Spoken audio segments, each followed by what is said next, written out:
Selamat datang di podcast Biar Nggak Nyesel episode kesekian. Episode ini agak ganti suasana ya. Biasanya di kursi kerja, yang ini di kursi santai alias di sofa. Anyway, ini aku take-nya di tengah-tengah living room rumahku guys. Dan di atas rumahku nih, di atapnya itu ada kayak sunroof gitu. Karena kita tahu cuaca itu unpredictable, jadi mohon maaf lahir dan batin kalau tiba-tiba lighting video ini jadi kayak agak on off gitu karena dipengaruhi oleh cahaya ilahi ini ya. Jadi kalau mendung ini tiba-tiba akan jadi redup gitu. So please bear with this. Tapi semoga audionya tetap bisa dinikmati. By the way, aku baru sadar deh. Aku tuh tiap episode kayak jarang nanya kabar ya. Jadi gimana guys kabarnya? Are you doing fine? Are you doing okay? Semoga kalian yang lagi ngapain aja sambil dengerin podcast ini baik-baik aja. Kalaupun kondisinya lagi tidak baik, semoga dikasih kesabaran yang lapang. Kalau kondisinya lagi sakit, semoga segera dikasih kesembuhan. Karena episode ini kita mau bahas sesuatu yang kayaknya hubungannya nggak ada sama karir, tapi hubungannya lebih ke hidup. Mungkin kamu bisa tebak-tebak dari judulnya, tapi mending dengerin sampai akhir deh.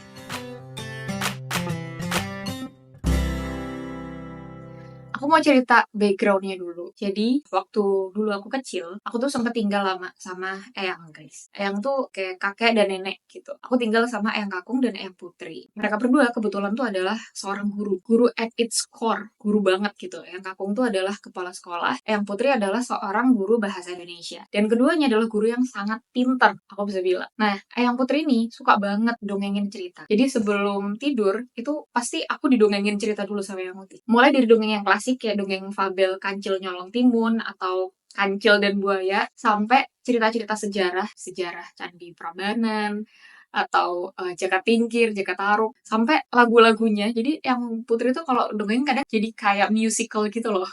Jadi ada lagu di tengah dongengnya, itu aja aku sampai hafal. Bahkan sampai sekarang, sampai sedewasa ini, aku kalau mau tidur tuh harus denger dongeng. Dongeng anak tuh selalu bisa bikin aku relax, jadi lebih cepat tidur. Jadi betapa aktivitas dongengnya yang Putri ke aku ini sebegitu berpengaruhnya. Yang aku jadi agak berpikir recently, kalau aku ngeliat waktu dulu aku masih kecil, sepertinya aku berkembang jadi anak yang jadi punya banyak cita-cita gitu. Karena stimulus dongeng-dongeng ini. Dongeng itu kan basically kejadian yang diteruskan turun-temurun gitu kan. Baik itu nyata atau nggak nyata. Tapi dalam dongeng tuh selalu menyuguhkan skenario kehidupan yang berbeda. Kadang ada twistnya, kadang terasa nyata dan realis, kadang kayak di luar bayanganku sebagai anak kecil saat itu.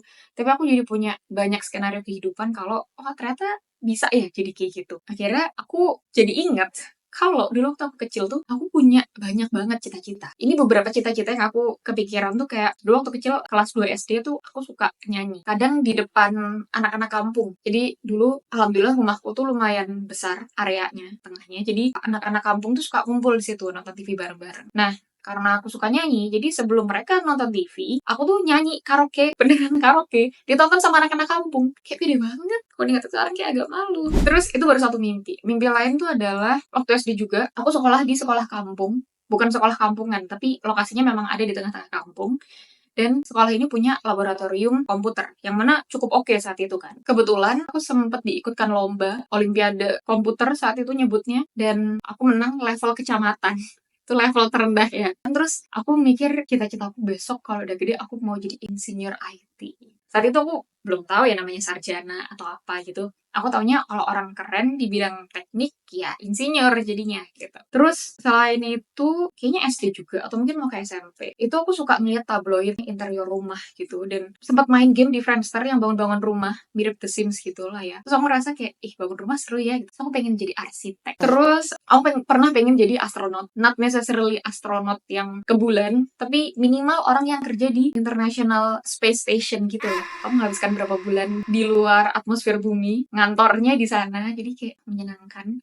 Gara-gara dongengnya Eyang Muti itu tadi gitu, kayak gila gak sih, kayak daki-daki banget gitu gak sih cita-citanya sebagai anak kecil. Terus makin gede mimpinya tetap ada. SMA tuh aku pengen jadi penyiar radio. Aku udah pernah cerita di episode pertama. Aku jadi sadar waktu kecil tuh aku punya banyak banget cita-cita dan aku seberani itu buat bercita-cita hal yang beda-beda, lompat-lompat, mana daki-daki gitu. Tapi aku ngeliat fenomenanya orang yang transisi ke usia dewasa tuh yang tadinya idealis gitu, yang tadinya imajinatif, itu mendadak jadi realis. Dan kadang mencoba realistisnya itu agak kaget gitu. Kita nggak diajarin jadi realis, kita tuh ditampar sama realita. Yang tadinya anak kecil ini berani bermimpi, begitu udah mulai dewasa, let's not talk about somebody else. aku ngomong diri aku sendiri aja lah ya. Aku ambil cut off-nya tuh adalah ketika transisi dari aku kuliah ke bekerja. Itu aku mulai realis kalau, oh ya ternyata aku nggak bisa ya segampang itu menambah cita-cita dan mewujudkan cita-cita yang daki-daki waktu aku masih kecil. Jadi dulu waktu aku masih kuliah, aku tuh masih mencoba untuk idealis. Dalam arti, apa yang pengen aku lakuin, itu aku lakuin, gitu. Terus, waktu mau kerja, kan aku pengennya kerja di bagian HR korporasi. Aku tetap daftarin tuh HR korporasi, padahal aku tahu aku nggak punya background di situ, aku bukan anak lulusan psikologi, dan mungkin aku nggak kredibel juga. Tetap aku masukin. Tapi di saat yang bersamaan, aku juga mulai takut nggak dapat pekerjaan, aku juga daftar pekerjaan yang sesuai sama background jurusan, which is aku daftar supply chain. Ternyata aku masuknya ke supply chain dan saat habis lulus tuh aku memang butuh uang, guys. I mean, ya, who doesn't need money gitu kan? Apalagi baru aja lulus.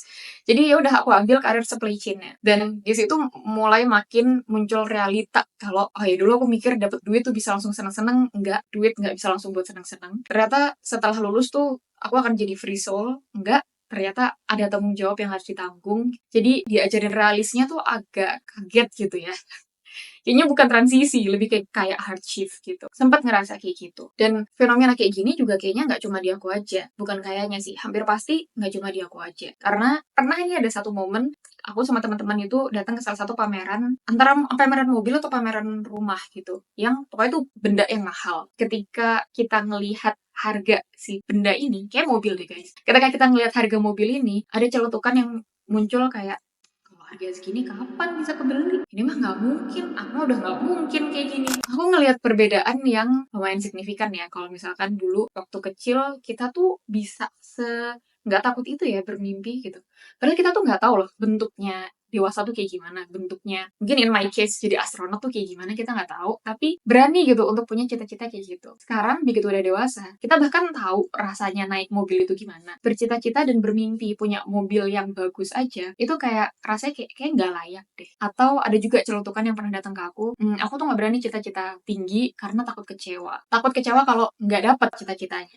Jadi kayak, yaudahlah go with the flow gitu. Bisa jadi kalimat go with the flow itu sebenarnya cuma disguise aja, cuma cover aja, karena kita nutupin sebenarnya kita tuh takut kita nggak bisa dapet cita-cita yang kita mau. Dan makin kesini, aku ngelihat orang-orang dewasa jadi semakin takut bermimpi. Padahal dari kita kecil sampai sekarang kita udah dewasa, mimpi tuh masih sama, mimpi tuh masih gratis loh. Ya nggak gratis usahanya memang. Meskipun aku mengakui dan aku menyadari nggak bisa naif juga. Ada beberapa hal atau penyebab kenapa sih orang dewasa itu tuh jadi takut bermimpi. Yang pertama, karena semakin kita dewasa, kita punya tanggung jawab yang bertambah. Jadi, ketika kita mau mewujudkan mimpi kita, apapun itu, yang harus kita kompensasikan tuh jadi lebih besar. Kadang, nggak cuma dikompensasi, tapi harus dikorbankan. Akhirnya, orang-orang dewasa ini memilih untuk kayak mending nggak usah mimpi deh untuk bisa dapat itu. Nggak mungkin, gitu. Kemudian yang kedua, menurut aku, usia kita selama ini, mungkin udah, kamu udah 20 plus, atau mungkin 30 plus, kita udah punya banyak pengalaman gagal. Bahkan ketika pun gagalnya itu nggak berhubungan. Misalkan kamu gagal dapat kampus, terus besoknya kamu bercita-cita pengen punya rumah, terus nggak jadi, nggak berani bercita-cita pengen punya rumah seperti yang kamu harapkan, karena dulu kamu pernah gagal. Jadi nggak berhubungan gitu gagalnya. Tapi kita tuh punya banyak referensi kegagalan, sehingga ketika kita mau cita-citanya tuh tinggi, jadi kayak ditarik gitu, kayak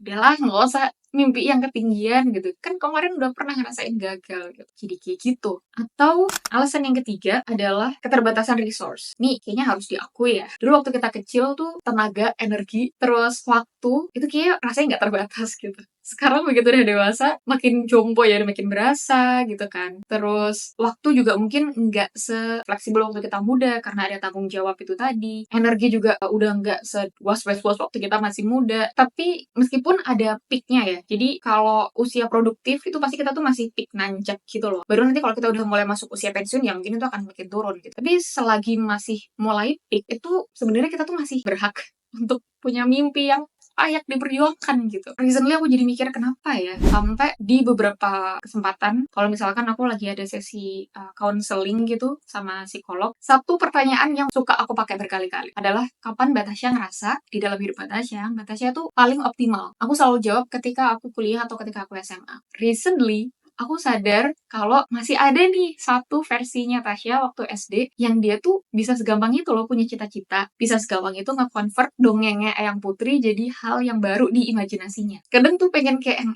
Tasya yang SD yuk ikutan lagi yuk di fase-fase yang sekarang. Akhirnya kemarin waktu aku menang podcastan itu teman-teman, itu kan bermulanya tuh sebenarnya dari mimpi aku pengen jadi penyiar radio kan. Kalau kamu belum tahu ceritanya, kamu bisa dengerin episode 1 habis kelar episode ini. Aku membuat podcast karena aku punya satu mimpi, akhirnya aku bikin, ternyata itu malah mengantarkan aku ke kesempatan lain yang lebih besar. Yang sekarang aku jadi bisa ketemu kamu, aku bisa jadi tahu ceritamu, aku bisa jadi punya peluang-peluang baru lagi yang itu lebih dari sekedar bikin podcast gitu. Aku jadi disadarkan bahwa nggak apa-apa kali ya punya mimpi di usia dewasa. Masih bisa nih, masih boleh. Nggak apa-apa kan kalau mimpi-mimpi sebelumnya, atau mungkin mimpi yang belum ada, dibangunin lagi dan diactivate lagi. Akhirnya dalam kehidupan sehari-hari, aku dan juga suamiku selalu berusaha untuk menerapkan bahwa mimpi tuh boleh banget. Ini practical things in a daily life, literally. Jadi kami ini pasangan yang masih thriving untuk menuju ke beberapa financial goals. Contohnya rumah, kita masih mau menuju ke sana.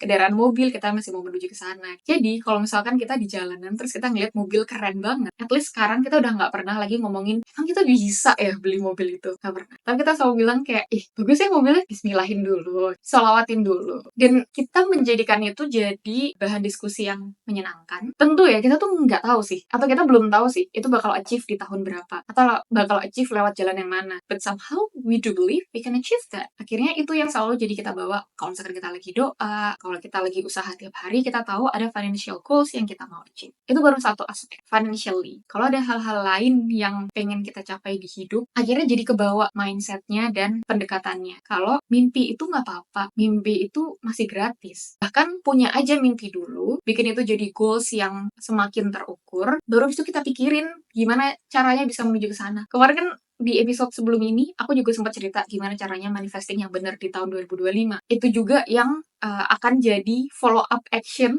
setelah kita punya mimpi itu. Dan ini satu hal yang benar-benar aku yakini sekarang, kalau sebenarnya yang paling menakutkan dari mimpi itu apa sih guys? Bukan kalau dia nggak kejadian, tapi adanya penyesalan. Kalau kita nggak pernah nganggep dia ada, kayaknya takut untuk mimpinya tuh nggak kejadian tuh masih nggak sebanding dibandingkan kalau kita nggak pernah benar-benar dapat validasi sebenarnya mimpi kita itu layak untuk dilakukan atau nggak dilakukan. Mimpi kita tuh sebenarnya bisa tercapai atau nggak bisa tercapai. Dan itu yang sekarang paling sering jadi pertimbanganku ketika aku memutuskan sesuatu. Terutama kalau itu kaitannya sama mimpi ya. Jadi aku mikirnya lebih ke, nih kalau misalkan aku nggak ngelakuin, aku nyesel nggak? Jadi akhirnya semakin kesini, semakin jadi orang dewasa, justru aku mau acquire lagi personality anak-anak yang mungkin dulu pernah ada. Salah satunya adalah tetap jadi berani punya banyak cita-cita. Semoga kamu dapat poin-poin yang aku sampaikan. It doesn't have to be exactly the same, karena setiap episode tuh aku nggak pengen nge-brainwash atau memberi pemahaman apapun sih. Yang paling aku harapkan dari setiap episode tuh adalah aku bisa kasih pemikiran baru ke kamu, aku bisa kasih insight baru yang dari situ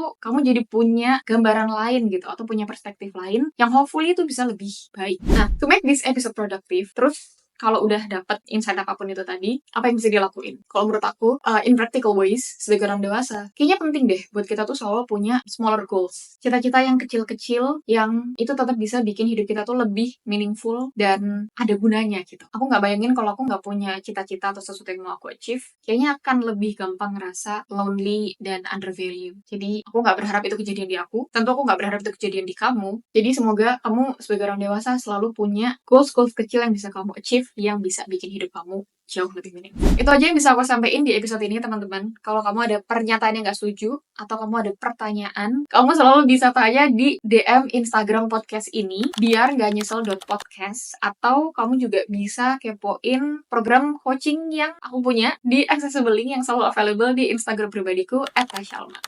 Kita ketemu di episode lain lagi. Jangan lupa dengerin biar kamu gak nyesel. Bye!